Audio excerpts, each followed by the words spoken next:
सोनपुर के जंगल में बहुत ही प्यारी सुबह थी। सभी पक्षी खेल और मौज मस्ती कर रहे थे। वहीं हरी तोता, टुनटुनी चिड़िया और उनके दो बच्चे भी पक्षियों के साथ सुबह की ताजी हवा का मजा ले रहे थे। फिर एक जगह से तेज रफ्तार के साथ दो तीर आए।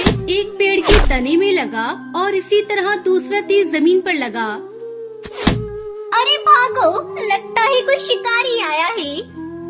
सभी पक्षी डर कर उड़ने लगे। तभी एक और तीर आया और उसमें हरी का एक पंख उड़ा दिया। हरी तोता वहीं जमीन पर गिर गया। टुनटुनी चिल्लाते हुए हरी तोता की तरफ आगे बढ़ी। अरे क्या हो गया तुम्हारे साथ? अब तुम मेरा पंख थामो और उड़ने की कोशिश करो। इतना सुनकर हरी तोता ने उसका पंख थामा। टुनटुनी ने जोर लगाया लेकिन वो उसको उठा नहीं पा रही थी। वहीं उस तरफ से बिल्लू बिल्ला नाम का शिकारी भागा आ रहा था। उसे देख टुनटुनी चिड़िया ने अपनी पूरी जान लगा दी और हरी तोता को जमीन से ऊपर उठाया। तुम बस मुझे पकड़े रहना। ऐसा कहते हुए वो तेजी से पंखों को हिलाने लगी लेकिन वो उसको थोड़ा सा ही उठा पाई। हरी तोता ने देखा कि शिकारी पास आने वाला है। अब उसके चक्कर में टुनटुनी भी उसका शिकार हो जाएगी, इसलिए उसने जानबूझकर टुनटुनी का पंख छोड़ दिया और वो नीचे गिर गया। तभी शिकारी ने टुनटुनी चिड़िया पर तीर का निशाना लगाया जिससे बचकर एक डाली पर छुप गई। बहुत अच्छे बिल्लू, मैंने एक हरे रंग का तोता पकड़ लिया। यही तो चाहिए था। उसने हरी तोता को उठाया और देखा कि उसकी चोट आई है। हल्की सी चोट है और इसको पिंजरे में रख देता हूँ। जब ठीक हो जाएगा तो इससे मेरी किस्मत बदल जाएगी। बिल्लू बिल्ला ने हरी तोता को पकड़ा और अपनी गुफा की तरफ ले गया। टुनटुनी चिड़िया भी उसका पीछा करते करते वहाँ पहुँच गई। उसने हरी तोता को एक पिंजरे में कैद कर दिया और अपनी गुफा की खिड़की पर टांग दिया। टुनटुनी चिड़िया ने देखा कि वो अपने किसी काम में लग गया है तो वो हरी तोता के पास पहुँची। टुनटुनी, तुम यहाँ क्या कर रही हो? चली जाओ, इसने तुमको देख लिया तो तुम्हें भी पकड़ लेगा। मैं आपको ऐसे नहीं छोड़ सकती। आप हमारे जंगल के सदस्य हो। टुनटुनी चिड़िया ने पिंजरे को खोलने की कोशिश की लेकिन वो नाकाम रही। तभी शिकारी की नजर उस पर पड़ी तो वो उठकर आने लगा।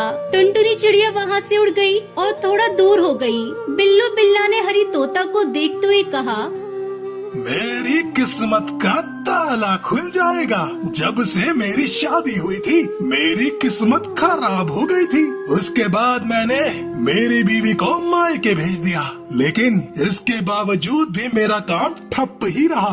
अब तांत्रिक बाबा के बताए उपाय के अनुसार मैं इस तोते की बलि सरस्वती माता को देकर उनको खुश कर लूंगा। फिर मेरी किस्मत हमेशा के लिए बदल जाएगी।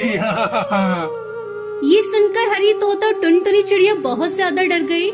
हे भगवान, ये क्या हो गया? ये तो हरी तोता की बलि चढ़ाने वाला है। अब मैं इनको कैसे बचाऊंगी? मेरी मदद करो। टुनटुनी चिड़िया ने दिमाग पर जोर दिया तो उसको मोटे पपीते का ध्यान आया। वो उसी टाइम मोटे पपीते के पास पहुँची और उसको सब कुछ बता दिया। वो माता को खुश करने के लिए एक तोते की बलि देगा। ये जंगली जानवर कितने अंधविश्वासी होते हैं। पपीते भैया, हम हरी तोते को कैसे बचा सकते हैं? मैं बहुत ही उम्मीद लेकर आपके पास आई हूँ। उस अंधविश्वासी से हरी तोता को बचाना है तो उसको यहाँ पर मेरे पास लेकर आना पड़ेगा। मैं यहाँ उसको थोड़ा सा जादू दिखाकर उसको जो भी उपाय बताऊंगा वो उसको सच मान लेगा। और उसने अपनी बीवी को घर से निकाल रखा है, इसका उपाय भी मुझे ही करना पड़ेगा। पपीते भैया, तुम पक्षियों के बारे में कितना अच्छा सोचते हो। तुम वाकई में बहुत अच्छे हो। उसको यहाँ मेरे पास लाने के लिए मुझे एक ही रास्ता नजर आ रहा है। वो क्या रास्ता है पपीते भैया? तुम मेरे पेड़ से एक पत्ता तोड़कर ले जाओ। ये पत्ता तुम उसकी गुफा में डाल देना। उसके बाद मैं जो कुछ भी यहाँ से बोलूँगा मेरी आवाज इससे निकलकर उसको सुनाई देगी। पेड़ की बात सुनकर टुनटुनी चिड़िया ने ऐसा ही किया। उसने पपीते का एक पत्ता तोड़ा और उसको बिल्लू बिल्ला की गुफा के अंदर डाल दिया। फिर पपीते ने बोलना शुरू किया, ओ बिल्लू बिल्ले, ये किसकी आवाज है? कौन है यहाँ? मैं पपीता महाराज बोल रहा हूँ। तुझे अगर अपनी परेशानियाँ खत्म करनी है तो आज शाम तक मोटे पपीते के पेड़ के पास पहुँच जा, वरना तेरा सर्वनाश तय है। मोटा पपीता, ये कहाँ मिलेगा? इसी जंगल में तालाब के किनारे एक पपीते का पेड़ है। वहाँ तुझे तेरी परेशानियों का हल मिल जाएगा। इतना सुनते ही बिल्लू बिल्ला खुश हुआ और उसी टाइम तालाब की तरफ चला गया। वहाँ पर टुनटुनी चिड़िया, उसके बच्चे और कुछ पक्षी छिपकर सब कुछ देख रहे थे। शायद यही मोटे पपीते का पेड़ है। अब मोटे पपीते ने अपना जादू दिखाना शुरू किया। जितने भी पपीते पेड़ पर लटके थे वो चांद की तरह चमकने लगे। ये चमत्कार देखकर उसकी आंखें खुली की खुली रह गईं। फिर मोटा पपीता देवी की आवाज में बोला, बिल्लू बिल्ले, मैं सरस्वती माता हूँ, तुम्हारी समस्याओं का समाधान करने आई हूँ। ये सुनते ही वो खुश हो गया और पपीते से बोला, माता रानी, आखिर आपने मेरी सुनी ली। आप ही को खुश करने के लिए मैं तोते की बलि देने वाला हूँ, उसे स्वीकार करना। मूर्ख, वही पाप करने से मैं तुझको रोकने आई हूँ। जिस तांत्रिक ने तुझे वो उपाय बताया था वो ढोंगी है। तोते या फिर किसी भी बेजुबान पक्षी की बलि लेकर भला मैं क्यों खुश होंगी? तो माता रानी, मुझे बताइए कि किस तरह से आपको खुश करूं, जिससे मेरी परेशानियां दूर हो जाएं।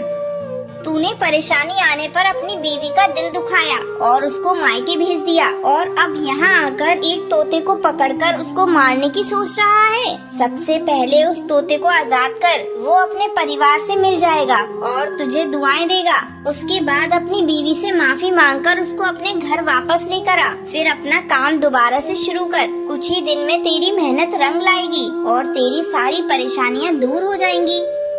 ठीक है माता रानी, मैं ऐसा ही करूँगा। फिर उसने अपनी गुफा में जाकर हरी तोते को आजाद कर दिया। जंगल के सभी पक्षी हरी तोते को देखकर बहुत खुश होते हैं और फिर सभी खुशी खुशी रहने लगते हैं।